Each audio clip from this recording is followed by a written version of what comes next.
Alright guys, it's Dr. Mohammed. This is Unit 4. We have been talking about safety, and today we are going to be talking about medical errors. In the first lecture on this unit, we talked about quality assurance and trying to make sure that we are providing a safe environment, that things are standardized, that there's a quality improvement process, that things are as safe as possible. Now we're going to talk about the flip side of that, when medical errors occur, the different types of medical errors, and how we can kind of work through those issues. So we're going to start off talking about the different types of medical errors. And the thing that I want you to know right off the bat, before we even get into this, is that errors can occur on multiple different levels. They can occur with individuals, they can occur with groups, they can occur within healthcare systems, an entire hospital-wide error. So all the way from the tech or the nurse or the doctor, all the way to an issue with the entire healthcare system. So there's multiple different levels that errors can occur on. The first type of error that I want to talk about is an active error. And an active error is when a worker makes an error in real time and it causes immediate harm to the patient. This is a big deal. This is the thing that we want to stop first and foremost before anything else, because it's causing immediate harm to the patient. Some examples of these are a patient receiving the wrong medication or an IV being placed in the artery instead of the vein. These are things that in that moment immediately harm the patient. The patient receiving the wrong medication, no good. The IV being placed in the artery instead of the vein, we could start administering medication through that. That would cause further harm. These are active errors. These are things that are causing harm right here, right now. So we want to avoid those as much as possible. The next type of medical error is a latent error, which in contrast is when a worker makes an error that has the potential to cause harm. So an active error, it immediately caused harm. A latent error, it's more latent, it has the potential to cause harm. And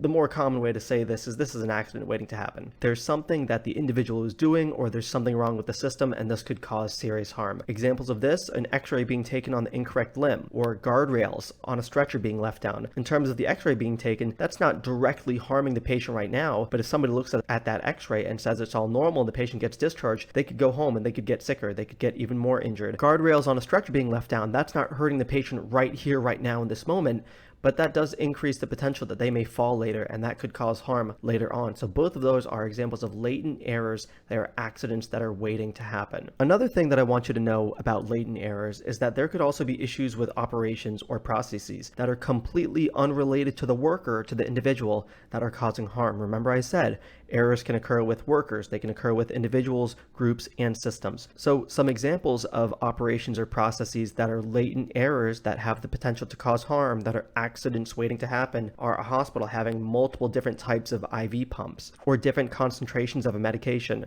These are things that aren't causing harm right now, but if a patient comes in and needs a medication that's placed on an IV pump and it's a different type of pump than the nurse has ever worked with before, that could seriously cause some harm if they're not programming it right, if there's issues with that. So the fact that the hospital has different types of IV pumps, that is an example of an operation or a process that is a latent error and that could cause harm down the road. The next type of medical error that we need to know about is a never event. And this is a little bit intuitive. It's exactly what it sounds like. This is an error that is easy to identify, it's easy to prevent, but it's also very high risk. So these are the things that's a never event. Ideally, this should never be happening. Some examples of this: performing a procedure on the entirely wrong patient, or performing a procedure and the scalpel is retained in the patient from surgery. These are things that are really easy to identify to make sure they're not happening, to make sure that it's not the wrong procedure on the wrong patient. You just ask the patient their name, you check their wristband, you verify their date of birth. These are really easy things to prevent. But if you do that, if you take out the appendix on a patient that didn't need their appendix out, that could cause a lot of harm. Additionally, something like a retained scalpel, this is really easy to prevent. In the OR, we just do counts of all of the different devices, the sponges, the scalpels, all of the instruments, really easy to prevent. But if you leave that scalpel in that patient, that's going to cause some serious harm. And like I said, ideally, these errors should never occur. But when they do occur, it's called a sentinel event. This is when a never event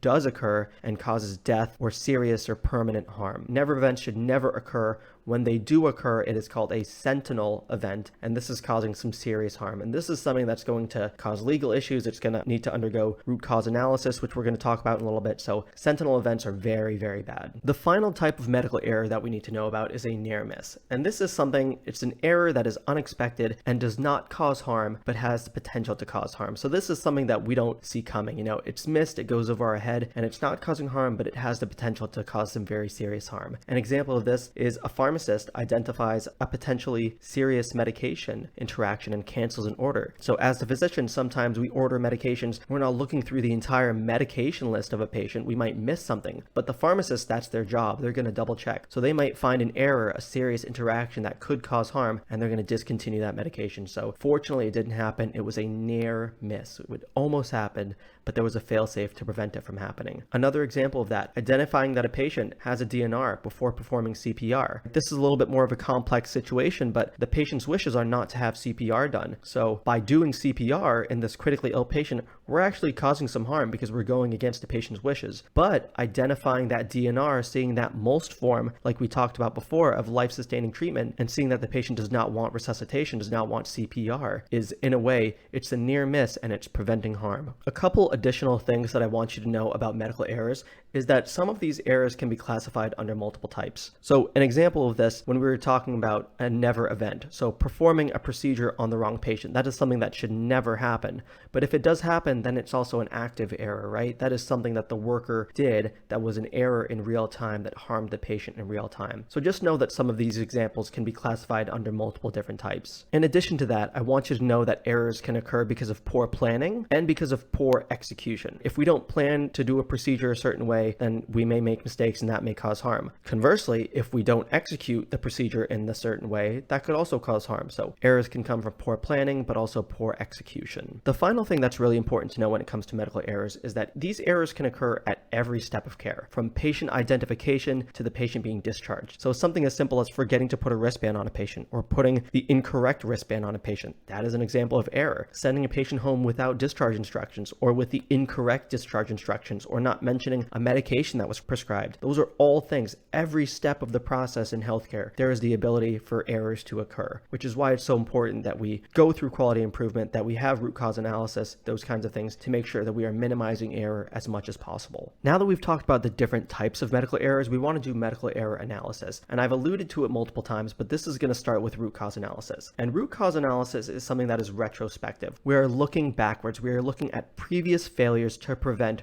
recurrence. How are we doing this? There's a couple different methods. We're going to do interviews of patients. We're going to send out surveys. We're going to do chart review. Hospitals do chart review all the time to see things that have been missed. We're going to make process maps. Are there issues with the process and how things are getting done? Are there issues with how we're getting x-rays done? Are there issues in the lab that are causing for blood work results to be delayed? We want to look at all of these things when errors occur to really get to the root cause of it, which is why it's called root cause analysis. We want to break it down to its foundation to find out where the errors occurred and how we can correct that. So like I said, root cause analysis is retrospective. On the other side of that, we also want to do effects analysis. This is prospective. This is looking forward. Root cause analysis was retrospective. We were looking backwards at previous failures. Effects analysis is prospective. We are looking forward to predict the potential of future failures and to implement processes to prevent them. And you can see that these things go hand in hand. If you have a huge medical error, you want to do root cause analysis. You want to look back at that to figure out what caused that error. But then from that point, you want to do effects analysis and you want to look forward to see how we can prevent this moving forward. So this is all a part of medical error analysis. Some examples of effects analysis are things like modeling, creating simulations, using AI, using artificial intelligence, inductive reasoning, looking at these things, breaking them down, creating models, projecting what errors could occur and how we can minimize them or get rid of them completely. The important thing with effects analysis and medical error analysis in general is we are going to prioritize failures by the probability that they might occur. If something has a high probability of occurring, if it has a 99% probability of occurring, then we want to manage that error more than we want to manage the one that has 0.01% of occurring. So really important to know we are going to prioritize potential failures and manage those based on the probability that they may occur. The last thing that we're going to talk about for this unit is burnout. And this is going to be high yield. Everyone's heard about burnout at this point. This is a big deal in our field. Residents, physicians, nurses, all healthcare workers, especially with the COVID-19 pandemic, are burnt out. But we actually need to define these terms a little bit more so that we know what we're talking about and that we know them for the exam. So burnout is